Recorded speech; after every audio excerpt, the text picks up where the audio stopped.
राधे राधे सभी को स्वागत है आप सबका मेरे YouTube channel past life journey में। आज फिर से मैं आपके सामने हूँ पूर्व जन्म यात्रा की पास्ट लाइफ रिग्रेशन सेशन की एक ऐसी सच्ची कहानी लेकर जिसमें एक इंसान ने 3 जन्मों को देखा। इन भाई साहब की कहानी बहुत ही दर्द भरी और अकेलेपन से भरी हुई है। इन्होंने हमें बताया कि इनके 2 भाई और थे और दोनों की डेथ हो गई। इनके माता पिता पहले ही जा चुके थे, अब ये बिल्कुल अकेले रह गए। तो इनके रिश्तेदारों ने इनके ऊपर दबाव बनाया शादी करने का। ये बिल्कुल नहीं चाहते थे शादी करना, क्योंकि ये अध्यात्म के रास्ते पर थे। लेकिन फिर भी रिश्तेदारों के कहने पर इन्होंने शादी की। इनको एक बेटा भी हुआ। लेकिन जब वो बेटा 5-6 साल का हो गया तो इनकी वाइफ ने इन्हें डिवोर्स दे दिया। अब वो बेटा 7 साल का है इनका, लेकिन ये बिल्कुल अकेले रहते हैं क्योंकि इनकी वाइफ जा चुकी है। बहुत ही अकेलेपन की ज़िंदगी जी रहे हैं। तो जब इनको इनकी पूर्व जन्म की यात्रा कराएगी, इनको इनकी पास्ट लाइफ दिखाएगी, तो जैसे ही सेशन शुरू हुआ दोस्तों, आप हैरान रह जाओगे। मैं भी हैरान रह गई ये देखकर, क्योंकि ये पहली बार हुआ था। इनका ऑरा बिल्कुल ब्लैक था। समझ तो मैं तभी गई थी दोस्तों कि कुछ तो गड़बड़ है, कुछ तो गलत है। लेकिन फिर भी आगे तो दिखाना ही था। पूर्व जन्म की यात्रा करानी तो थी ही, तो हमने आगे दिखाया इनको कि देखिए, इनकी लाइफ को दिखाया। इनके स्पिरिट गाइड को हमने दिखाने की कोशिश की दोस्तों। लेकिन देखो दोस्तों, इनका ऑरा भी ब्लैक था और इनको अपने स्पिरिट गाइड भी नज़र नहीं आए, क्योंकि इनके साथ कुछ ना कुछ गलत था। मुझे पहले ही शक हो चुका था। लेकिन फिर भी अब सेशन लिया है तो कोशिश तो करनी थी, तो हमने कोशिश जारी रखी। किसी और तरीके से हमने इनको पास्ट लाइफ रिग्रेशन दिखाया। इन्होंने देखा कि इन्होंने काले कपड़े पहने हैं। हमने पूछा और क्या है सिर पर? इन्होंने मना किया, सिर पर कुछ नहीं है, बस काले कपड़े पहने हैं। पैरों में, शरीर पर और माथे पर काला टीका है। हमने कहा तुम कहाँ हो? तो इन्होंने बताया कि पहाड़ियों में हूँ, पहाड़ी हैं आसपास। और क्या है? इन्होंने कहा और कुछ भी नहीं है मेरे आसपास। अब जैसे ही हम इनको दिखाना चाह रहे थे कि मेन पॉइंट पर जाओ, मेन घटना पर जाओ, ये नहीं देख पा रहे थे। फिर हमें इन्हें कुछ साल पीछे लेकर गए तो इन्होंने देखा कि एक कामाख्या मंदिर की सीढ़ियों पर हैं और ये देख पा रहे हैं कि उस मंदिर में एक तांत्रिक पूजा कर रहा है, तंत्र विद्या कर रहा है, मंत्रों का उच्चारण कर रहा है। हमने पूछा क्या तुम इन्हें जानते हो? तो इन्होंने मना कर दिया। हम इनको इनके घर की तरफ लेकर जाना चाहते थे, क्योंकि वहाँ पर इनका कोई अपना नहीं था। मंदिर में ये किसी और को नहीं जानते थे। तो हमने सोचा इनकी फैमिली होगी, इनकी फैमिली को दिखाएं, इनके घर परिवार को दिखाएं। तो हमने इनके बचपन में इनको लेकर गए जब ये 10 साल के थे। उस लाइफ में, उस घटना पर इनको लेकर गए। लेकिन दोस्तों वहाँ भी हमें कुछ नहीं मिला, क्योंकि गुफा में थे और पूजा पाठ ही कर रहे थे। इनको कोई रिश्तेदार नहीं दिखाई दिया। हम फिर से इनको उसी कामाख्या मंदिर में लेकर गए, देवी के मंदिर में लेकर गए। तो ये उसी तांत्रिक के साथ ये भी मंत्रों का उच्चारण कर रहे थे, पूजा कर रहे थे।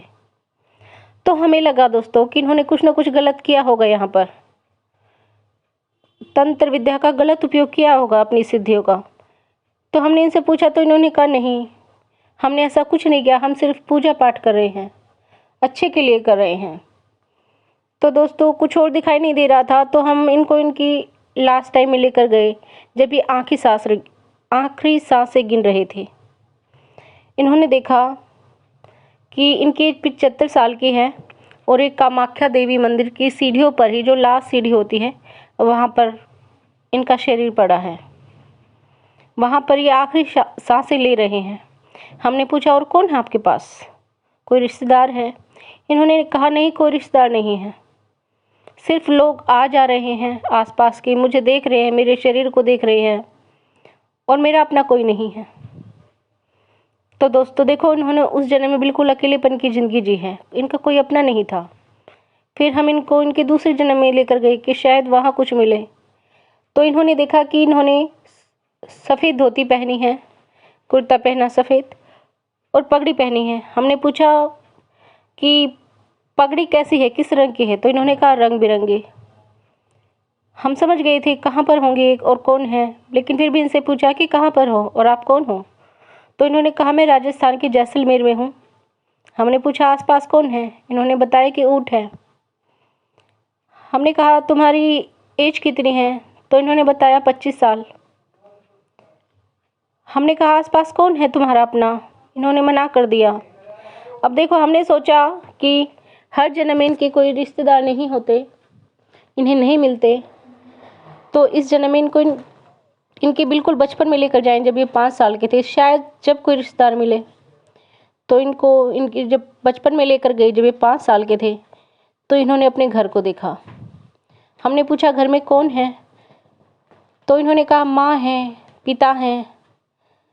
हम उनके पास इनको लेकर गए, इनका नाम पूछा, लेकिन इन्होंने अपना नाम नहीं बताया, ये नहीं जान पाए अपना नाम। लेकिन जब ये कामाख्या देवी वाले मंदिर में थे तो इन्होंने अपना नाम महात्री बताया था, महात्री। लेकिन इस राजस्थान वाले जन्म में इन्होंने अपना नाम नहीं बताया, नहीं याद आया इनको। हमने कहा अपनी माँ के पास जाओ और उनकी आंखों में देखो, पहचानो उनको।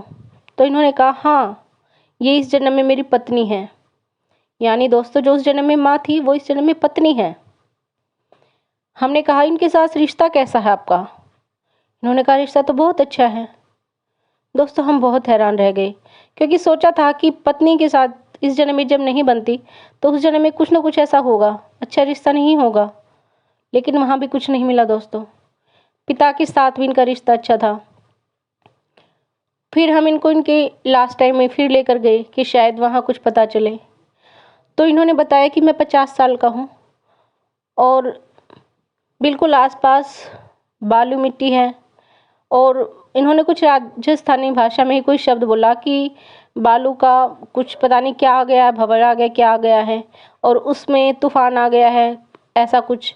उसमें दबकर मेरी मौत हो रही है। मेरी आंखें, सांसें चल रही हैं, घुटन महसूस हो रही है मुझे। इनके फेस एक्सप्रेशन हमने देखे, इनको बहुत ही घबराहट थी, इनको घुटन महसूस हो रही थी, क्योंकि उसके नीचे ही दब चुके थे। हमने पूछा आसपास कौन है? इन्होंने कहा बस ऊँट है और कोई इंसान नहीं है। तो देखो, दूसरे जन्म में भी दोस्तों इन्होंने अकेलापन जिया। हमने फिर से इनको कोशिश की एक तीसरा जन्म दिखाने की, जहाँ पर कुछ मिलता इन्हें इस प्रेजेंट लाइफ से रिलेटेड कुछ। तो उस जन्म में जब ये गए तो इन्होंने देखा। हमने पूछा कि तुमने क्या पहना है? इन्होंने कहा कि कुछ नहीं पहना। पैरों में क्या है? कुछ नहीं है। शरीर पर क्या पहना तुमने? इन्होंने कहा कुछ नहीं पहना। तो हमने कहा क्या तुम जानवर हो? इन्होंने कहा नहीं, इंसान हो और मेल हो। तो हमने आगे पूछा कि कहाँ पर हो? इन्होंने कहा नागालैंड, जंगलों में, नागालैंड के जंगलों में थे ये। और आगे क्या हो रहा है? इन्होंने कहा सब नाच रहे हैं, कबीले वाले सब नाच रहे हैं। तो हम समझ गए दोस्तों कि ये आदिवासी थे। उस जन्म में ये एक आदिवासी थे, इसलिए इन्होंने कपड़े नहीं पहने थे, क्योंकि पहले के लोग, बहुत पहले के, जब तक कपड़े नहीं बने थे, और आदिवासी तो कुछ अब तक भी ऐसे हैं जो कपड़े नहीं पहनते हैं, तो ये वो थे। नाच गाना हो रहा था। हमने पूछा तुम्हारा अपना कौन है? इन्होंने फिर से मना कर दिया कि कोई रिश्तेदार नहीं, कोई माँ बाप नहीं है, कोई बहन भाई नहीं है। और इनकी एज क्या है? 25 साल थी इनकी एज। फिर हम इनको फिर लास्ट टाइम में लेकर गए तो इन्होंने बताया कि मेरी उम्र 35 साल है और सब कबीले वालों ने मुझे भाला घोंप दिया है मेरे अंदर, और मेरी डेथ हो रही है। सब ने मिलकर मुझे मार दिया है। दोस्तों, बहुत दर्द था इनके अंदर, बहुत तकलीफ थी। हमने पूछा कि पूछो इनसे, इन्होंने तुम्हें क्यों मारा है? इन्होंने कहा कि कुछ जवाब नहीं दे रहे, बस उनके अंदर नफरत है, गुस्सा है।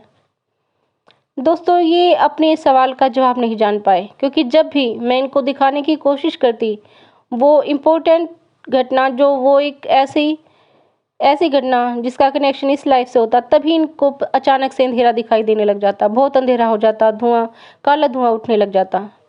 तो दोस्तों मैं समझ चुकी थी कि इनके साथ कुछ ना कुछ गलत है। यहाँ पर मैं बोलना नहीं चाहूँगी क्योंकि देखो फिर विवाद हो जाएगा, लेकिन कुछ ना कुछ गलत था। मैं समझ चुकी थी कि ये नहीं देख पाएंगे अभी, और ये बहुत थक चुके थे, इसलिए मैं इनको वापस ले आई। और हाँ दोस्तों, एक बात भूल गई, जब कबीले वाले जन्म में मैंने इनसे पूछा लास्ट टाइम में कि तुम्हारी शादी तो हुई होगी ना, तुम्हारे बीवी बच्चे तो होंगे ना, तो इन्होंने कहा नहीं, हम कबीले वालों में ये प्रथा है ही नहीं, शादी किसी की होती ही नहीं है। तो दोस्तों कुछ ऐसी होती हैं आदिवासी जातियाँ, जनजातियाँ, जहाँ पर शादियाँ नहीं होती थी। मैंने रिसर्च किया, इनके PLR सेशन के बाद किया, और देखो दोस्तों सबको पता होगा, लेकिन मैं अपनी बता रही हूँ। जब इनका सेशन हो गया तो मैंने गूगल पर सर्च किया, क्योंकि सिर्फ इतना पता था मुझे कि कामाख्या मंदिर है कोई, लेकिन उससे आगे कुछ नहीं पता था। तो मैंने देखा कि गूगल पर देखा, सर्च किया, तो पता चला कि हाँ वो सच में आसाम में ही है, और वहाँ पर पहाड़ियाँ हैं। और वहाँ पर मैं हैरान होगी दोस्तों ये पढ़कर कि वहाँ तंत्र विद्या भी होती है। वहाँ तांत्रिक अभी होते, तंत्र विद्या वहाँ अभी की जाती है, सिखाई जाती है, लेकिन वो अच्छे के लिए भी होती है, किसी बुरे के लिए नहीं, मैं कहूँगी अच्छे के लिए होती है। देखो वो वहाँ पर मंत्र उच्चारण होते हैं, ये मुझे अभी पता चला। बाकी को पता होगा सबको, लेकिन मुझे नहीं पता था, मैंने सर्च किया तब मुझे पता चला दोस्तों। और दोस्तों देखो, इनको अपने सवालों के जवाब नहीं मिले थे, तो मैंने इनको कुछ उपाय बताए हैं 21 दिन के लिए। जब ये वो सारे उपाय कर लेंगे तो मैं इनका दोबारा सेशन लूँगी, और मुझे पूरा यकीन है इनको तब वो अंधेरा नहीं दिखेगा, इनका ऑरा बिल्कुल क्लीन हो जाएगा तब तक, और उन्हें सब कुछ साफ साफ दिखेगा।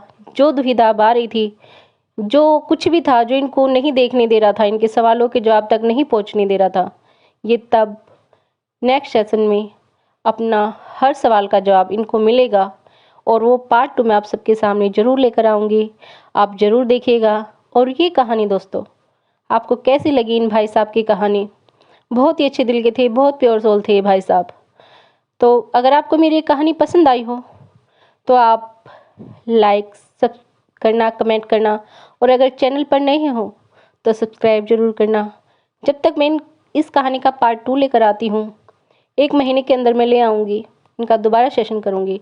लेकिन जब तक मैं लेकर आती हूँ तब तक के लिए आप सभी को मेरी तरफ से बाय।